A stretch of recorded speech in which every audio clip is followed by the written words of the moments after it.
Chapter 7. A bee landed on Enlil's arm just as his fingers closed on a poppy. The garden just outside the kitchen window encircled him, hid him, made him feel safe. He froze, watching the yellow-black body contract and expand. Did it think he was a flower? Poor bee. Enlil was no flower. He was a dud, a bud that would never bloom. "Sting me," he whispered, blowing his breath purposefully over the little pulsing body. The bee did not sting him. It chose to continue sunning itself on that bare patch of skin. Enlil was not a threat. The bee was not mean. Enlil's face flushed. He waited, held himself back for 1 heartbeat. 2, 3, 4. The bee sat calmly. It didn't even try to fly away as Enlil's thumb smashed its head into his arm. He felt the soft pop under his finger as the bee's head exploded. The rest of its body jerked, trying in vain to finally sting him, but he flicked the body away and finished plucking the poppy. His mother's voice floated out to him through a nearby window. "He is still only a child. Give him time." "He has had time, Sharia." His father's voice filled the house and spilled out into the garden. "Work must be done, and I need his help. I was helping with the animals when I was 5. He's had 2 more years than I did." The door opened and boots crunched in the dirt. A pair of smaller feet followed. "He's scared, Gudea. He doesn't understand how to work with the animals. He doesn't like the dirt or stink or blood. Just let him help me around the house instead." His father's voice could have curdled milk. Is Enlil a woman or a man? Neither. He is a boy. He has balls and will do a man's work. Enlil held his breath, waiting for his mother to say something else, but all he heard was the sound of the door closing. He didn't blame her. Father used his anger like a sword. It hurt to even look at him sometimes. Enlil shoved the poppy in his pocket and stood just as his father stomped around the corner calling his name. "Enlil." "Here, father." "Come, boy, you are going to help me with the animals today." "Mother needs me in the—" "No. You are to help me with the animals." Gudea shot his son a glare that could set fire to stone. Enlil sighed and followed his father away from the house. Gudea stomped along the path to the barn, scattering chickens like leaves before a storm. Neither spoke as they entered the small stable. Dust swirled in the shafts of light as they stepped inside. Then the smell hit Enlil. It raced up his nose, then slithered down his throat, filling it with the pungent musk of fresh dung. The smell seeped from the wood, the straw, the very dirt. Enlil coughed, which earned another glare from his father. "You will get used to the smell, boy. A man's place is out here, dealing with the sweat and the piss and the muck." Gudea grabbed a pitchfork leaning against the wall and shoved it into Enlil's hands. "I have a fence to fix. The stalls had better be spotless when I return." Enlil nodded, not meeting his father's eyes. His father grunted and left the barn. The smell still filled his nose. He gagged and dropped the pitchfork to clutch at his mouth. After a few slow, sour breaths, the churning in his stomach passed. A few more breaths, and he picked up the drop tool and set to work on the first stall. With each thrust of the fork, he gathered dung and straw on the tongs, then tossed the scoop into a nearby handcart. The cows and horses watched him work, but otherwise avoided him. The swinging, jabbing tongs made them nervous. But Enlil wasn't thinking about the animals, or the pitchfork, or even the smell. He was thinking about the bee. He could still picture its tiny, striped body stretching on his arm. The pitchfork sank into muck with a squish.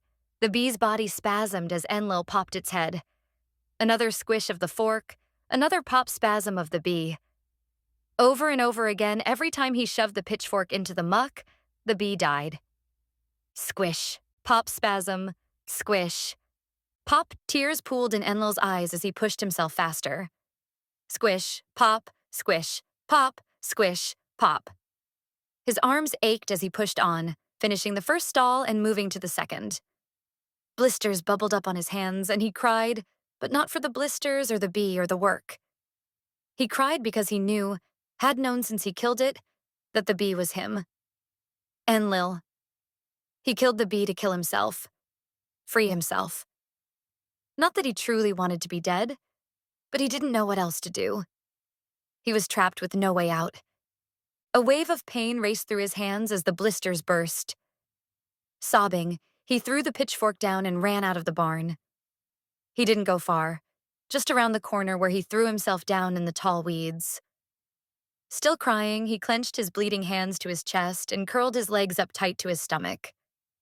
The tears seemed to come for hours, but it couldn't have been that long, or Gudea would have been back. Rustling near his feet made him sit up. A long, hairy face with horns on top pushed through the weeds to stare at him with yellow eyes. Poppy.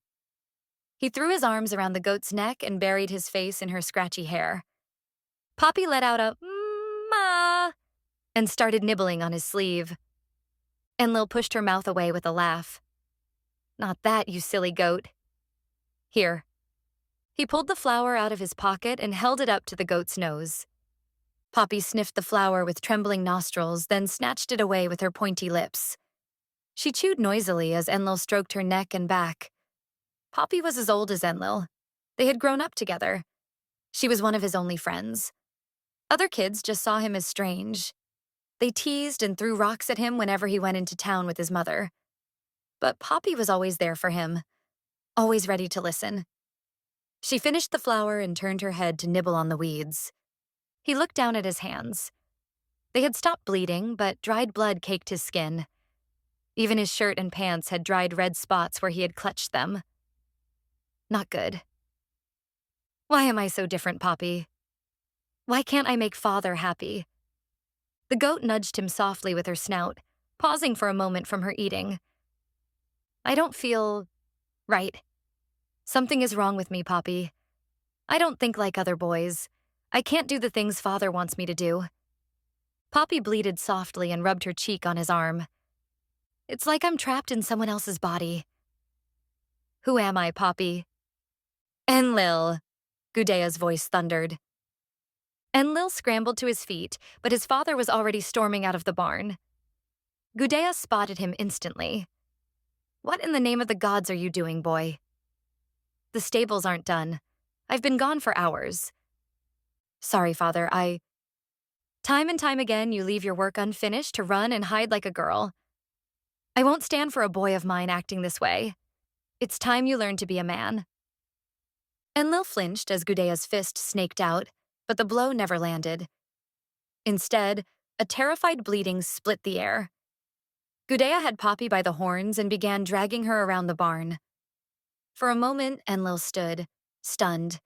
Then realization dawned, and he took off after his father. Something was wrong. Something was very wrong, and it was all Enlil's fault.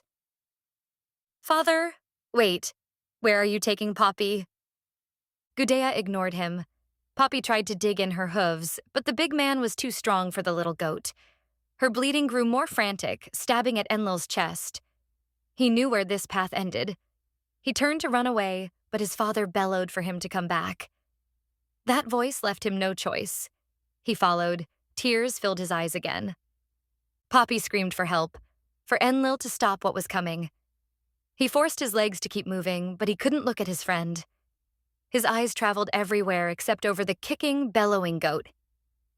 Finally, Gudea stopped and looked at him.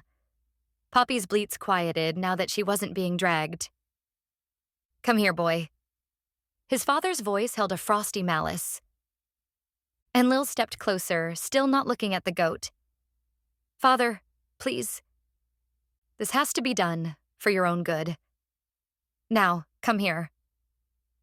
Enlil looked up at his father confused.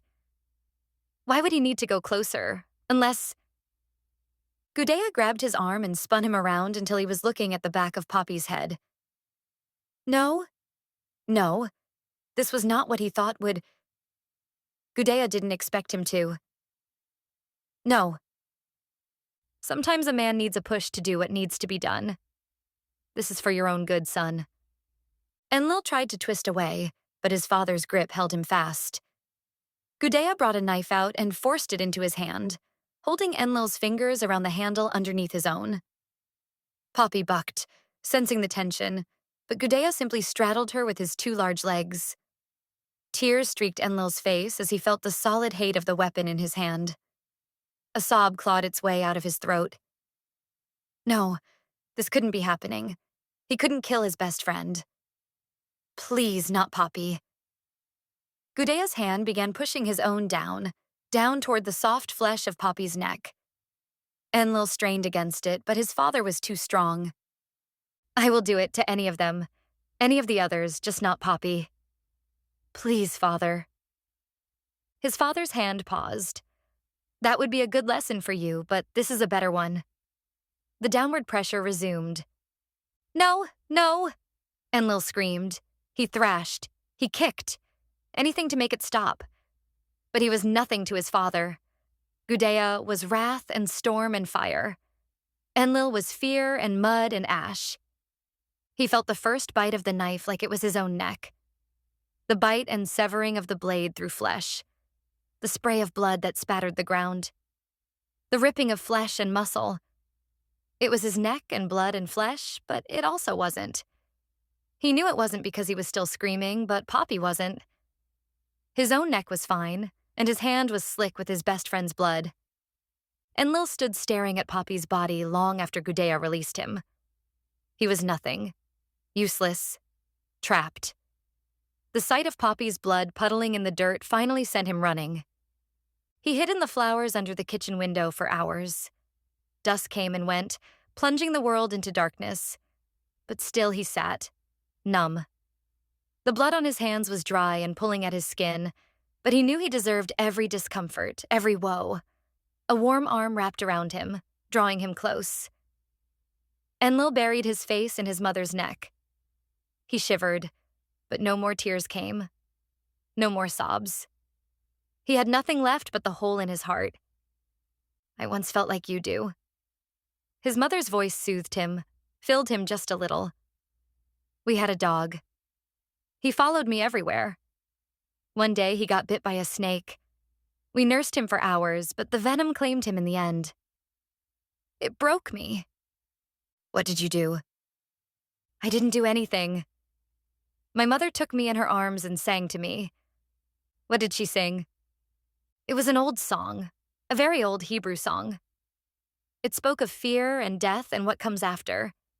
It was the saddest, most beautiful song I'd ever heard. Enlil knew what he wanted to ask, but he had never heard his mother sing before. The words came tumbling out anyway.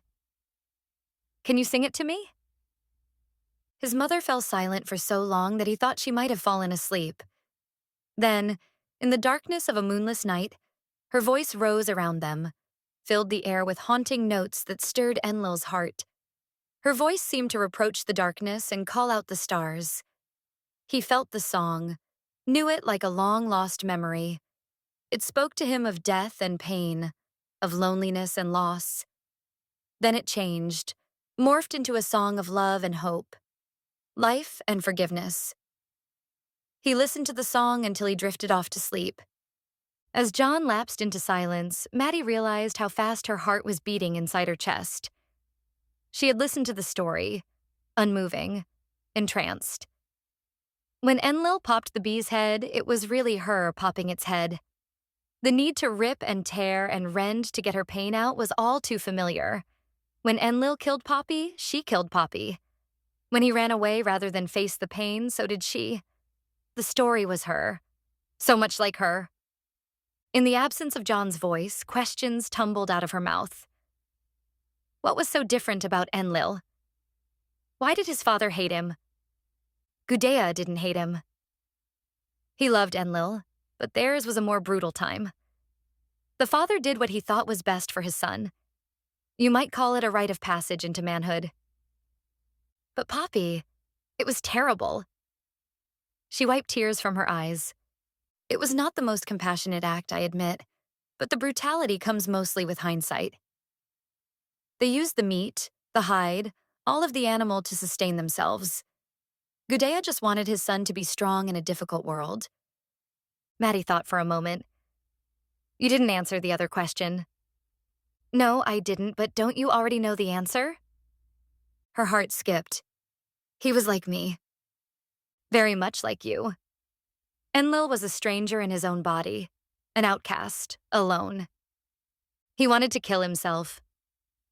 She had to wipe away more tears. Sometimes, they fell into a shared silence that stretched and yawned around them like fog. The story buzzed around in Maddie's head, jostling loose questions and digging itself into the corners of her mind. She needed to hear more about Enlil, whether he was real or not, because hearing about him meant that she wasn't alone.